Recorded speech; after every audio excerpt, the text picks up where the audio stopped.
Hello, kings, queens, and beautiful people who watch the channel. Today I'm doing a review on a 2008 to 2009 anime series by Ubiko called Soul Eater. The reason I picked Soul Eater is I feel like it's more in the traditional shonen, has just enough action, dark fantasy, and comedy in it. It's relatively balanced. Now, the series is 51 episodes, which is generally doable for an anime. It's not super long, but it's not super short either. It was originally based on a manga series with about 25 volumes. Some argue is better than others. But me, I just enjoy the action and the actual characters of the series, so let me jump in.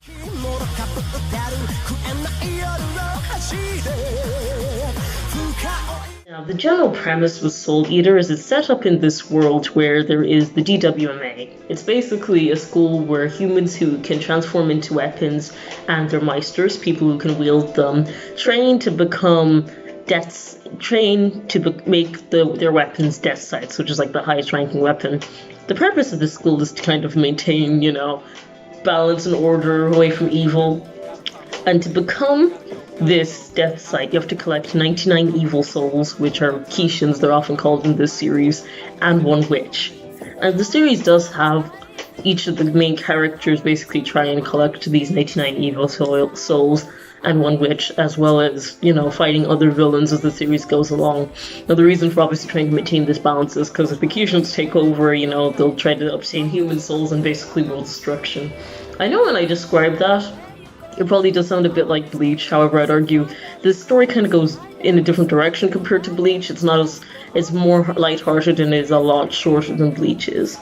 Now, I'll get into each of the characters. That was me without spoiling anything in the series. Now, we have Maka, who's like the first episode you're introduced to Maka and Soul. Obviously, they're fighting. I think it was Drac the Ripper in the first episode. Yeah, a lot of the villains are inspired by things in real life, and her partner Soul, who transforms into a really large scythe, which looks cool to wield. I don't know if I'd ever use that in real life, though. I think why most people like Maka is that she's smart, book smart, intelligent, she works hard, and she's a fighter for the most part. She's not a flawless character because she can be a bit hot-tempered and she can be a bit mean to the males in her life and things like that. And maybe not the most understanding at points, but at the same time, she's not meant to be a perfect character anyway, and given what happened with her relationship with her father not being so good, I can kind of understand that. Then there's the character of Soul, which they never mentioned in the anime, but basically he was from a family of rich, wealthy, well-known musicians, and once he found out he had the ability to turn into a weapon, he came to do that. He's probably the more cool, calm, and generally collected character in the series. Is the best way you could describe him. He's also a titular character. I like their relationship and synergy, even though they seem like relatively different people. I can see that when, obviously, they're in dangerous situations or situations where they almost could have died. They do care for each other and try to protect one another. Then there is the other group, because each in the series you usually have one weapon, one meister, though not all the time. You have Black Star and Tsubaki, and the only way I can really describe Black Star is Naruto, and that's not even overestimating it. I mean, if you see Naruto, I would pretty much say Black Star's like Naruto, but slightly more obnoxious and a bit more arrogant at points. Not fair, he has heart, he does train hard, and at times he's not so much of an asshole, but definitely you'd get those vibes if you saw, Black Star. Now, Tsubaki, his partner, is the opposite. She's very sweet, she's very mild-mannered. She turns into, I don't know how to describe her weapon exactly. One of them was a sword later on.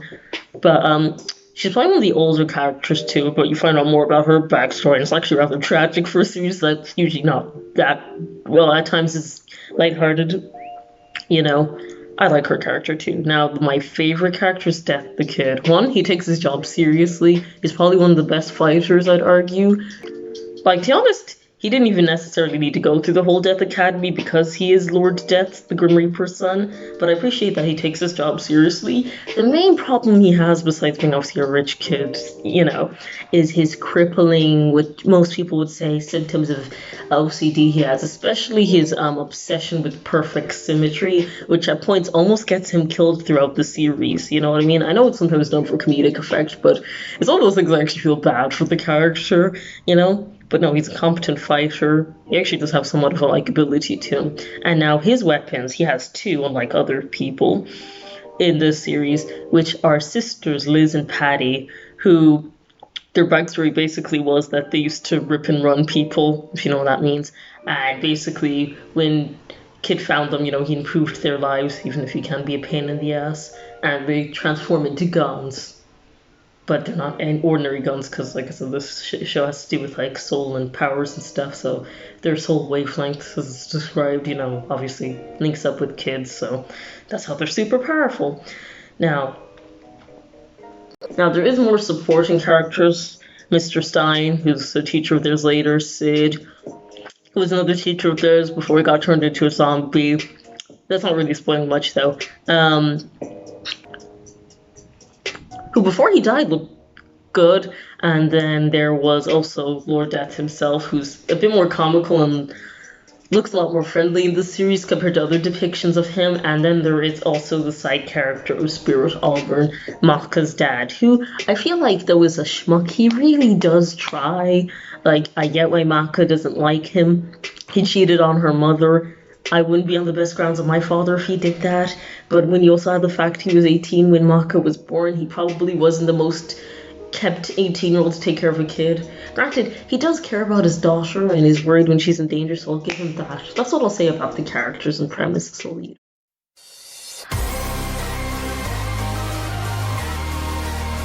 Now, in terms of sound and animation, I like the art style of Soul Eater a lot. It's pretty cool.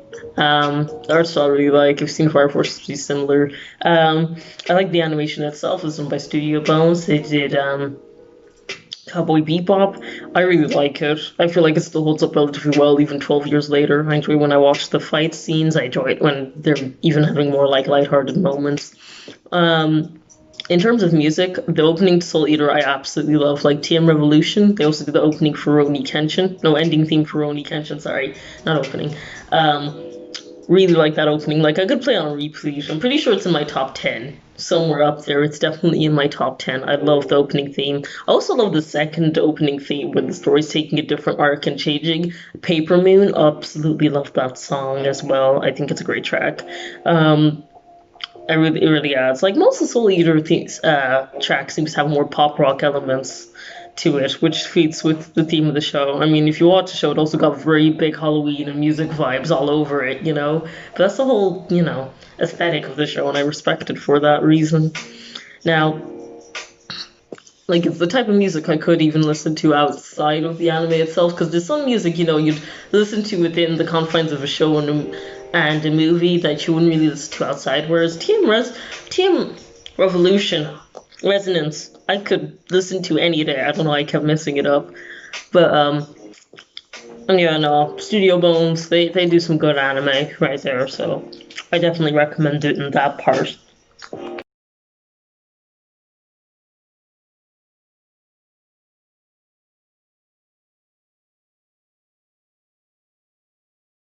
Now, in terms of entertainment value, the further the story gets, the more interesting I would say it is. And definitely, it is one of those series I can see why it's popular and held in high regard. Now, the downside I will say about the series is primarily, I think the pacing's fine. Sure, not every story element goes fantastically. Characters that annoyed me sometimes was Excalibur. I thought he was a bit annoying. And I just don't like Medusa very much. That's all I'm gonna say. And though I like the storyline with Krona, I'm again trying to keep it vague so I'm not spoiling anything. And does become an interesting character. He wouldn't be in my top 10. He or she, I'm not sure exactly what gender Krona is. It's kept very vague. Now, the other thing is the ending. Like, it's a good series, and obviously, like a lot of anime, the manga wasn't finished being written during the time the series was airing, so we got a rather lackluster ending, which kind of felt a bit bleh to a lot of people, and wanting to have a sort of Full Metal Alchemist Brotherhood, where they redid it with the manga ending adapted into an anime, but I don't think that'll be the case with Soul Eater. I feel like the ending was kind of a letdown because it was sort of like, without spoiling it, it should have been another character who defeated this particular Kishin and all that sort of stuff. Anyway, if you're asking me who would I recommend Soul Eater, I mean, arguably if you like shows of a similar nature, even though I don't think they're similar. Any Bleach or Yu Yu Hakusho or any sort of action shonen, and don't mind it just being over 50 episodes, go for it. You like action, you like a bit of fan service, you like a bit of comedy in there, watch it. I'd give it a good 7 out of 10. It's available on Funimation, I think. I'm not sure what other sites it's available on because I couldn't find it on Netflix. And thank you for watching.